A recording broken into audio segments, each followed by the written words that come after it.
Alūksnes novada sabiedrības centrā vienkopus izstādīti 315 dažādi amatnieku darbi, kurus ikvienam iespējams arī iegādāties.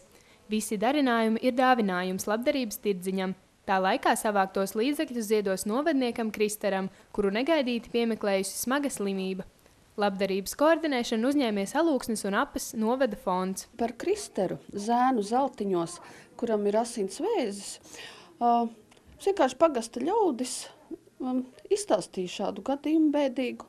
Mēs kā kopienas fonds, kurš palīdz cilvēkiem, tad arī nolēmām, ka šogad mēs palīdzēsim Kristaram. Tāpēc, ka citgad mēs palīdzējām un turpinām palīdzēt Ancim Veclēcenē, kurš darbā zaudēja kājas, un Armandam Jaunannā, kurš zaudēja rokas. Un tāpat arī labestības laiks mums ir tāda akcija, kur mēs arī citiem bērniem palīdzam un jauniešiem. Cilvēku atsaucība ir liela. Savus darinājumus tirdziņam šobrīd ziedojuši jau 27 amatnieki, taču to skaits ar katru dienu turpina pieaugt.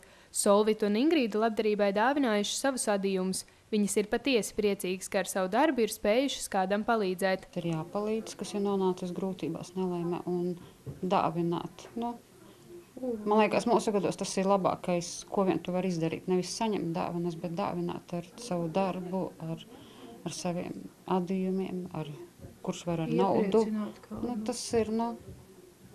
Tas vienkārši ir jādara.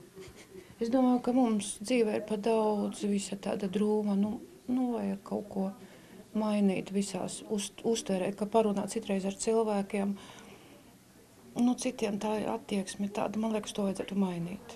Tā kā šāda veida tirdziņš tiek rīkots jau 4. gadu, tas jau ir kļuvis par neatņemumu Alūksnes novada tradīciju, ko noteikti plānots attīstīt arī turpmāk. Ja mēs esam kopienas fonds un mēs palīdzam saviem ļaudīm, un diemžēl notiek bēdīgi gadījumi arī mūsu novados, Alūksnes Apas novadā, tā kā mēs turpināsim palīdzēt. Tirdziņā pieejamo preču klāsts ir daudzveidīgs. Tur pieejams koka rotaļlietas, adījumi, spilveni, dažādas fotogrāfijas.